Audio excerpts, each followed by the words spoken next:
Hey folks, it's Nate. Thanks for joining me at the art table again today. And I am here to talk to you about The Man in the Straw Hat, episode 2 of the Netflix One Piece adaptation. And I'm going to be comparing it a little bit to the manga. And the stories are very similar, but they're also very different, as any adaptation tends to be. And I think it's very interesting to look at the different choices made constructing these stories and how they make for very different stories, even when your intention is to be very similar. This really helps understand the craft of storytelling and what different decisions in a story result in. I'm not here to argue for or against adaptations. I'm not here to tell you how good this is as an adaptation. I'm here strictly to look at the construction of the story and learn what I can about the craft of storytelling and what it results in. So, right away, let's talk about some of the stuff in here that is early. This is something that's very interesting that you can do with an adaptation that pulls very heavily on a well established source material, which One Piece at almost 1,100 chapters, definitely well established at this point. They really only do two things here that I found significant. And one of them, I'm not sure why they did it, and that is they moved the exposition on what the Grand Line is up. And the Grand Line is mentioned a little bit in the first couple of chapters of One Piece, but it's not really a big emphasis in the early East Blue chapters. Conversely, in the adaptation, they chose to make going to Shell's town, Captain Morgan's town, to get they went there for a purpose in the live action adaptation. Luffy and Holy just sort of wound up there in the manga because it was the closest town. In the adaptation, they go there to get a map to the Grand Line. That is a plot element that was not introduced until Buggy the Clown came around, which is an interesting choice and one I can kind of understand. It gives more of a sense of purpose to things, which is good for the viewer, but a little out of character with Luffy. Luffy, of course, is very driven, has a clear, distinct goal and purpose to his life. He wants to be the king of pirates, so that means he has to find the One Piece. He's very, very let the chips fall where they may, as goes to actually pursuing that goal. He just tends to do whatever he wants, and he assumes eventually he's going to get closer to that goal. So by giving a very concrete step in episode 1, we already kind of changed Luffy's character and the way the story is going to unfold. Instead of saying, well, things will happen as things will happen, Luffy goes to Shell's Town with a specific objective in mind. Now, the follow-up to that Luffy is ambushed. In the adaptation, the follow-up is that Luffy is ambushed by Buggy's crew. Buggy's crew was also aiming to steal the map, and now that Luffy has the map, well, they're going to steal him and get the map from him. Pretty sensible, straightforward plan. You can see very clearly how you get from point A to point B. This is different from the manga where, again, Orange Town, where Buggy is headquartered, is just a place Luffy goes. They just go there willy-nilly, for lack of a better term. They had to leave Shell's Town because things were getting kind of hot, and so they hopped on their boat. They didn't have Nami in the manga, so they had no navigator. They just sort of raised their sails, and they sailed until they found another island. They stopped there, which is a really terrible way to get around the ocean. Probably more believable that Luffy and Zoro were able to get somewhere with an actual helmsman. That said, before I get too deep into that, the Grand Line exposition is given by Nami as they are sailing to the next island. And I don't think anything is really served by giving that exposition per se. I don't know as it really helps the story move forward, but it may build audience investment. And this is something I have a hard time judging because I'm already very familiar with the world of One Piece. But by giving this little bit of exposition, it's not a very long sequence, explaining the Red Line and the Grand Line takes maybe a minute tops. By giving that little bit of exposition, you do kind of give a sense of how big the world is, how it functions mechanically, what Luffy is actually going to have to do if he wants to uh, get to the Grand Line. And then one thing I forgot to mention that is kind of important, I think, for setting the stakes, that when Roger gives his challenge to the people at his execution and tells them how to find his treasure, he doesn't say they have to sail the whole world. That's a pretty important bit there, if you ask me, because if you paired that with the exposition about the Grand Line, that it does completely circumnavigate the world, that strongly implies that in order to find the One Piece, you have to sail the entire Grand Line. Especially because with the way the Grand Line is set up, there's only one way in, unless you have certain technologies that Navy can use. And of course, no pirate has any of those technologies. So you have to go up Reverse Mountain.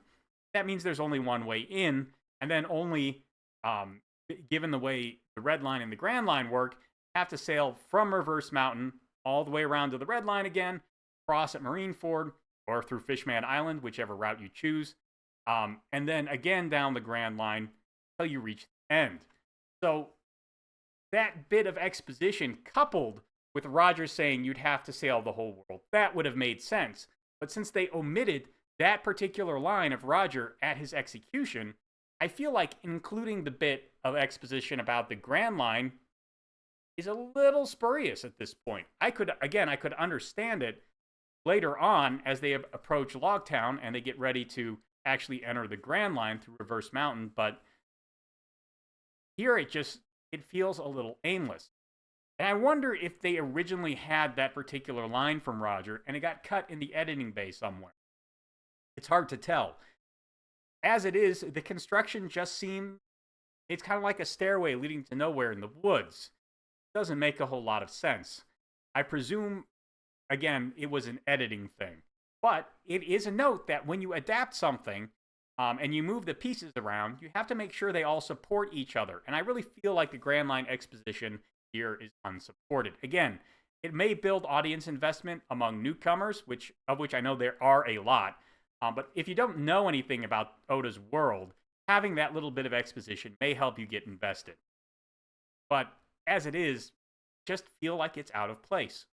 I would have preferred to see it near the end as they're approaching the Grand Line. But maybe it does help set stakes for some people. Again, hard to say. The other thing that they moved up is they had Garp come to Shellstown and pick up Colby and Helmeppo in quite a bit sooner. Now, I know that in this, Garp is introduced on the cover page story. And every chapter of One Piece has a cover page.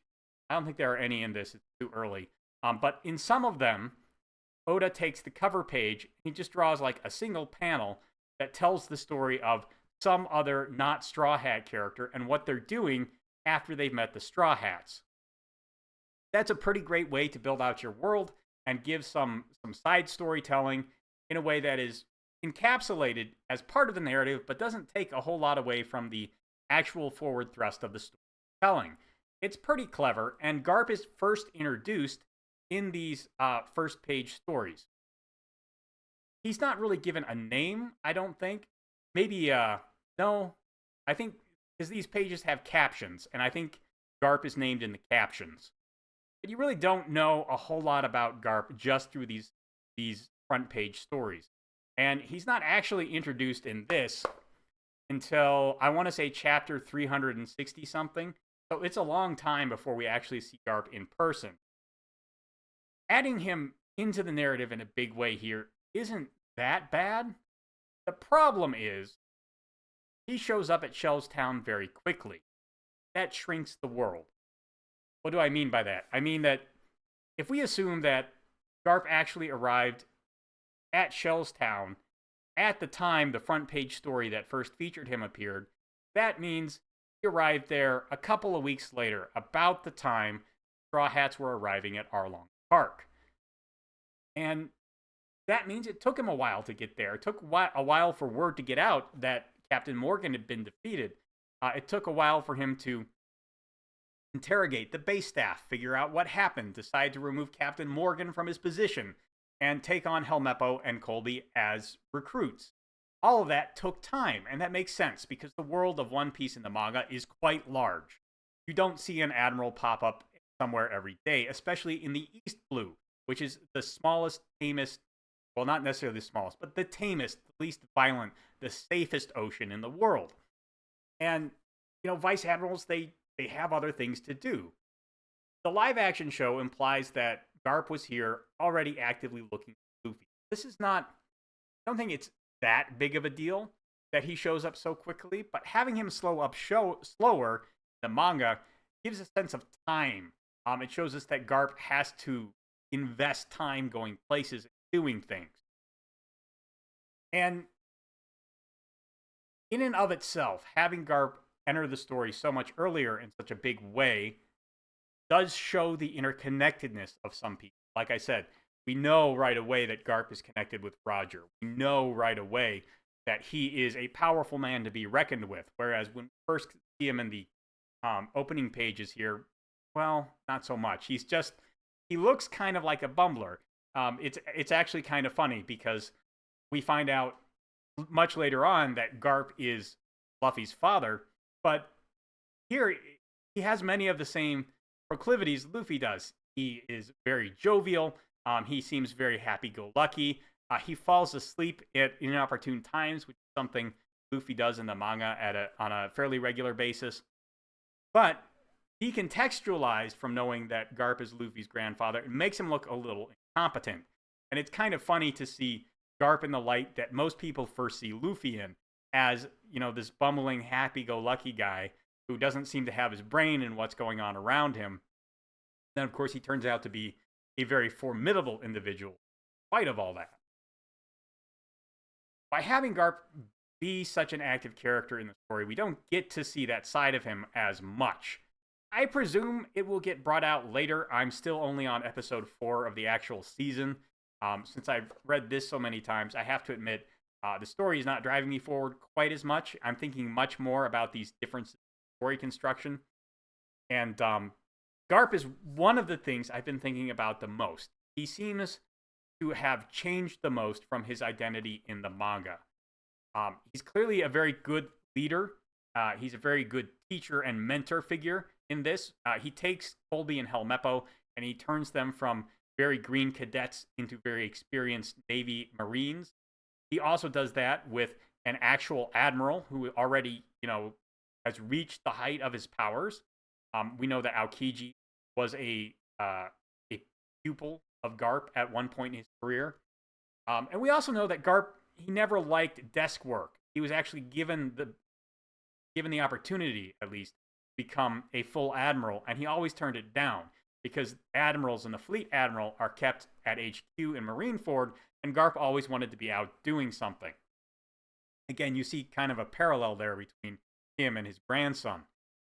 And as a result, it all adds up that Garp is in the area, but the world shrinks a little bit just by having him so tightly connected to. Even if we assume that he left wherever he was based as soon as he heard from, what was it, Windmill Village, where Luffy lived, I believe was the name.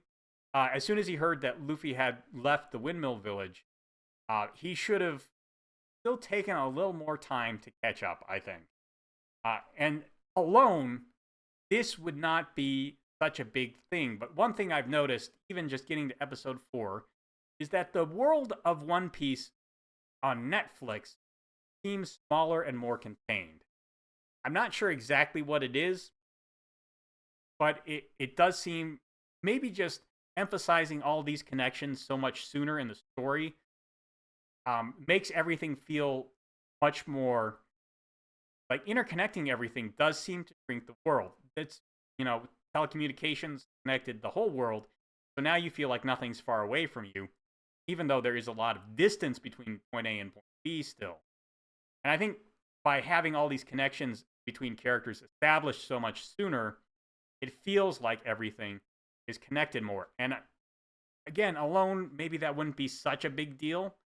There is another thing that we're going to talk about later down the line that also, I think, makes the world feel a little smaller. So the fight against Buggy is the biggest part of this episode. It opens with Buggy shooting a fireworks slash cannonball that knocks out the crew of the Straw Hats. I kind of like that. There's no opportunity to demonstrate a true blue buggy ball in this episode. I understand why. It would be an extremely expensive special effect to use. And the buggy balls, in and of themselves, are a mechanic for the fight. They aren't really reflective of any of the characters, specifically Buggy, but also none of his crew. Thematically, they're kind of out of place. The Buggy's pirates are circus pirates. Like, they're all clowns who are also pirates. And having just a super powerful cannonball that causes mass destruction through a town thematically doesn't really have anything to do with them. Having a firework cannonball, though, that does feel appropriate for pirate theme or a clown themed pirates. So I kind of liked that change. I thought they actually improved the thematic through line for the Buggy pirate crew. That was pretty good. They really captured Buggy's overinflated sense of ego and maybe the notion that he was compensating for how he feels about his nose. There's only one flip out over somebody mentioning Buggy's nose, and it's not a direct mention. He says, "Everybody knows your name," and Buggy flips out. That is a good nod to the recurring bit. In a manga, which is, of course, a weekly format, each chapter, 20 pages or so, comes out every week. Get away with doing the nose joke once a chapter, and it doesn't get old, because the audience is waiting a week between times they read it. On the other hand, when you sit down and you read this, I mean, it doesn't really overstay its welcome, but the first time I read this, I did reach a point where, like, man, they're making this joke an awful lot. Even though if you go and you count pages, I don't think it's more than twice a week at the most. And honestly, it doesn't happen that many times in here either. So, again, in the manga, you can do it a little more. Having just one in episode 2, I think, is appropriate. Hopefully, it will come back again. I haven't actually, I know that at some point, Buggy and Arlong will have a tete-a-tete. No, I don't think it's an episode. But hopefully, there will be some nose talk there as well. But before anyway, focus here right now. Something else they do is they emphasize Buggy's connection with Shanks, and that is a reasonable choice to make here. Of course, Buggy is connected with Shanks. That's something we find out right away. Well, not right away, but we find out in the manga in his first appearance. And it is interesting and a bit coincidental that the first major pirate captain runs into when he sets out is somebody connected to Shanks. But, Shanks was headquartered in the East. Maybe it makes sense that Buggy was headquartered in the East. Or maybe not. There's could have done a lot there. But given that Shanks and Buggy actually met as apprentices on the Jolly Roger, serving under Gold Roger, you only have so much leeway in how you deal with Buggy. That's not what really bugged me, so to speak, about Buggy's introduction. No, it was when you couple the fact that Buggy and Shanks have a strong connection with the fact that they are still working their way through Luffy's origin flashback, you get a much stronger connection between Buggy and Shanks that I think is really appropriate. Buggy and Shanks do have a history, but they've never really played it up a whole lot. Shanks does not think about Buggy a whole lot, and Buggy doesn't seem to think about Shanks a whole lot either. And by changing this one construction change, again, changing the way you construct a story, even if you don't change any of the story plot points, just by putting them together, you can build connections that maybe aren't good. And in this case, by having the flashback to Shanks and Shanks giving Luffy his hat constructed in such a way as it lines up with Buggy's role in the story, get a stronger connection between those characters than I think is entirely appropriate. It also results in cutting out the exposition on how Buggy got his chop powers, and also you lose that animus that Buggy feels towards Shanks, which is entirely one-sided and unjustified. And by losing that animus, you also lose some of the hubris of Buggy. He is very narcissistic and egomaniacal. He feels personally wronged by something that has more to do with his own clumsiness than anything Shanks did, and he holds it against Shanks when he is clearly not justified in doing so. And I think losing that does change Buggy's character. We're going to have to see how. He's clearly going to be a running plot element in season 1 at least. Of course, he is Buggy, so he's entirely entitled to that. Buggy is one of the most hilarious running antagonists in the series. I don't have a problem with increasing Buggy's part in the saga. I'm just not sure that we're building to quite the same character, especially with the reveal at the end that when Luffy says, "You can't force people to like you." I don't think in the manga what Buggy did was ever about making people like him. It was about stoking his own ego. It was about getting what he felt he would do. And Buggy just has a natural sense for people that makes it very easy for him to manipulate them. I don't think he manipulates them with the goal of being liked, though. I don't think that's a priority for him, at least here. And I think that has been added to him as a priority in the Netflix show. I don't know how that's going to change his characterization, but it is important to note because that's what we're doing here. We're noting these little changes and we're asking ourselves, how do these change the story? So again, that's something we're going to be watching for as time moves on. The fights in here are completely changed. There are no major lieutenants in the Buggy crew this time around. Kabiji is there. He does this knife throwing routine with Zoro. Instead of having a physical fight, kind of taunts Zoro about how Zoro killed Kabiji's brother while throwing knives at him, trying to make him flinch. That's okay. It kind of shows that Kabiji has that flair for performance. He's trying to get an emotional reaction from the guy who doesn't emotionally react to anything. I don't think that's a problem. I do think that we lose the sense that because when Zoro fights Kabiji here, Kabiji purposefully targets Zoro's wounds. He has a couple of wounds from the battle with Axe Hand Morgan in the manga. And Kabiji targets them as a weak point. And then Zoro, rather than trying to defend that weak point, overemphasizes it. Cuts that wound back open himself. And he says this is a handicap. It shows a sense of grandstanding and theatricality you wouldn't really expect from a grim character like Zoro.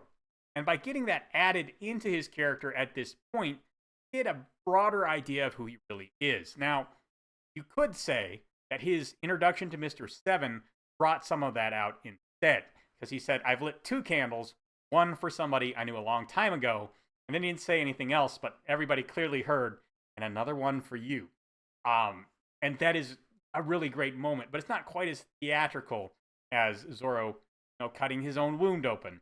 And there is an element of that grandstanding performance to Zoro's character. When, for example, he's captured in wax by Mr. 3. What does he choose to do?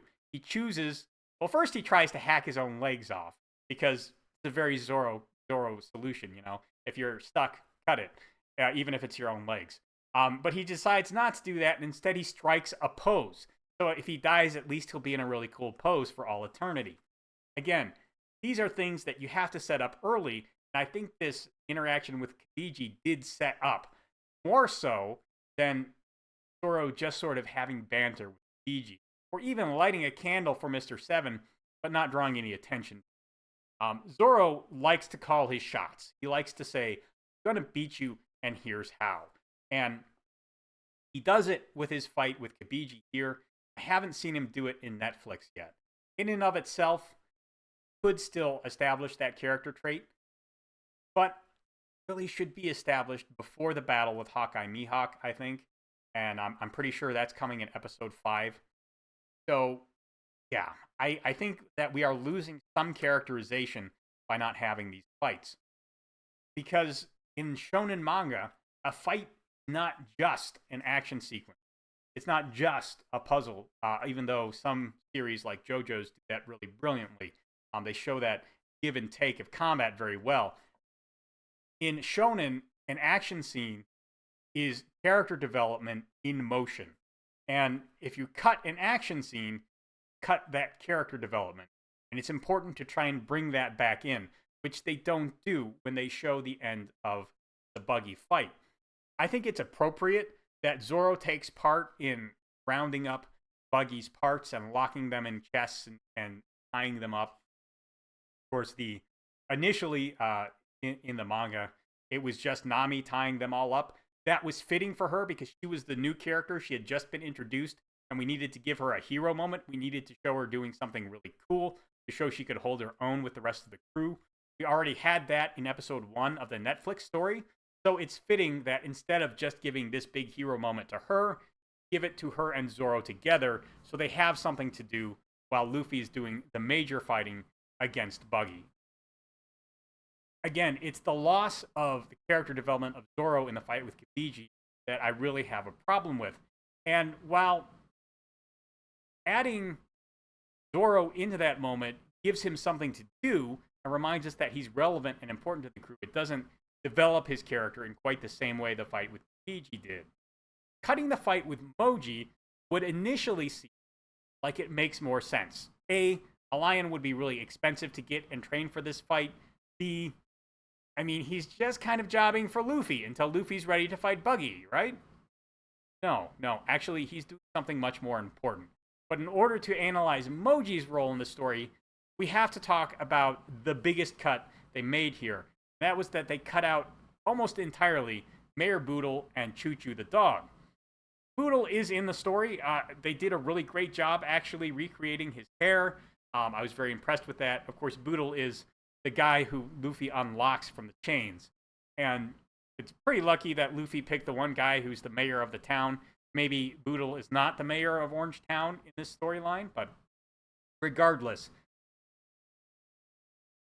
Boodle has a really big role to play in the story, and so does Choo Choo, his dog, or more accurately, his late friend's dog that Boodle has been looking after.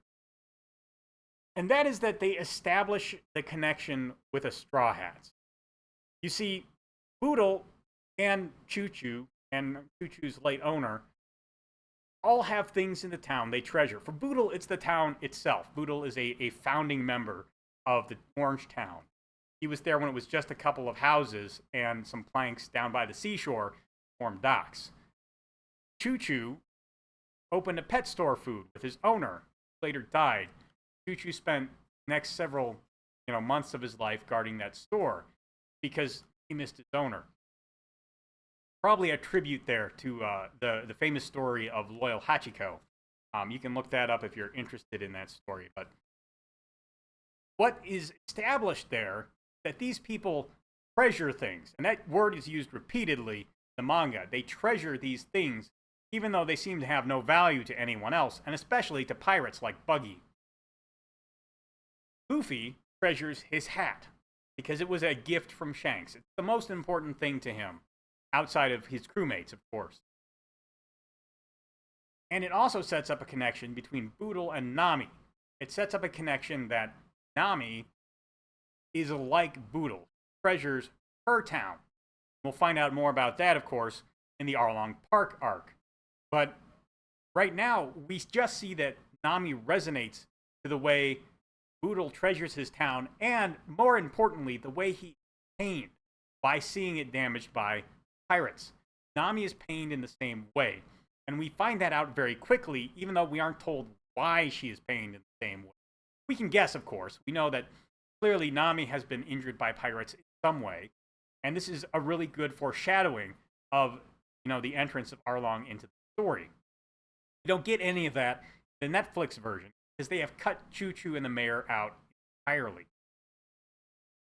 By taking away that parallel construction, showing us that Boodle and Luffy are the same, they treasure things that are worthless to other people. And the contrast, by not contrasting that against Buggy treasuring actual physical objects, by adding this element to Buggy where he's seeking approval rather than just being greedy, which is his primary motivation here, we lose the sense that Luffy's connection to most people in the world is not the connection, is not going to be a connection he shares with many pirates. Most pirates are like Buggy. They just want money, they want fame, they want power. Luffy treasures things. Not treasure, but he has things he values that have an ephemeral value. He values his hat.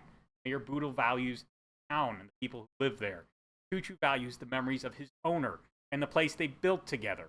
That is a very important sense of how Luffy is different from other pirates and how Luffy is connected less to the pirating life and more to the people he's going to meet as he goes on adventures. When you lose that connection, two things happen. First of all, you lose that sense of differentiation between Luffy and a lot of the other pirates. And you also lose the sense that the world is more than just Luffy and the other pirates. When Luffy has and continually makes these really powerful connections with people he meets, places he travels to, when he finds out their goals and the things they treasure, and he doesn't just do it with other pirates, the people who he wants to join his crew, when he does it with the people who he meets in the world in general, it spreads out the focus of the story. It creates a sense that, yeah, this is not just the world of pirates. This is also the world of Mayor Boodle. This is also the world of Mr. Genzo. It's also the world of Mr. Toto. And if you're familiar with, later stories down the line, you know that these are all people who Luffy meets at various places where he stops. He forms powerful understandings of what they treasure, what their goals are, and he comes to have a affection and respect for them that makes it clear that the world is more than just Luffy. There are more points of connection for our heroes than just other pirates and the adventures they go on. The world of One Piece is a living, breathing character. These people have lives outside the points where Luffy steps into them. Losing that scope diminishes the story of One Piece. It doesn't change the character of the story. One Piece is still an adventure story about pirates, but it loses some of the scope. That's unfortunate. It's really unfortunate because these powerful characters who just show up for a short time in various places where Luffy stops give the One Piece world some of that sense that it's lived in by real people, and that when Luffy shows up someplace, it hasn't just started the moment he steps into the frame. There are a lot of things about the production values in the Netflix show that kind of bring some of that sense of scale and lived-inness to the production. But I think losing that connection with the, for lack of a better term, civilian characters loses something of the nature of the story and what gives it its charm. It's really unfortunate. and with the way that Garp and some of the other Navy characters are constantly being woven back into the story, it starts to make the world feel a bit smaller. And that's not, I know there's a budget, and I know there are constraints, and I know that, putting, not blowing up a whole town, buggy balls, putting the fight under a big tent makes it easier to film, for sets, easier to do CGI. All of these things are valid considerations. They change the story. They do. They just do.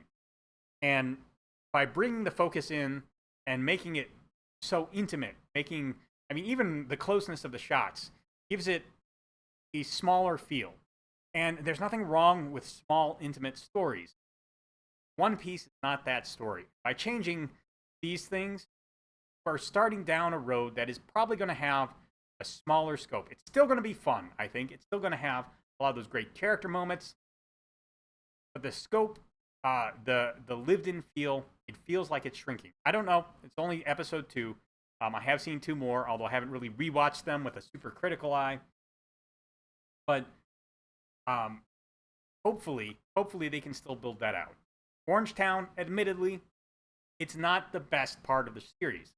Mayor Boodle and Choo-Choo, you know what?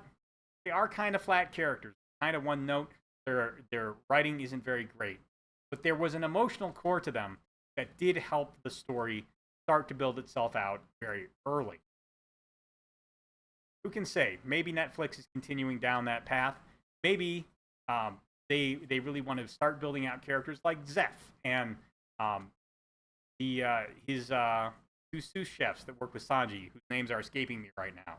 Those would be excellent characters to work with. Ditto for Mary and some of the people in Syrup Village, although, well, we're going to be talking about that coming up pretty soon. All in all, I think that people who made One Piece really understood the core appeal, and they wanted to get as much of that as possible. But I think maybe a little bit of the core characters could have been omitted, build out the world a bit more. Or, better yet, honestly, some of the GARP stuff could have been cut to give a few more minutes of time for those side characters and the places visit. I would really like to see it. It's not here yet. But I'll keep looking for it, and I will keep thinking about how they're changing the story and how these changes will affect things down the line. Because that is really what we're here to do. We're here to think about how they're building the story and what we can learn from that. Hopefully, I know that thinking about it, I learned a lot about these little details and how important they are, and hopefully found some of it useful. So let me know what you think down in the comments below. There's a like button and a subscribe button down there. You can use those as you see fit, and I'll talk to you later.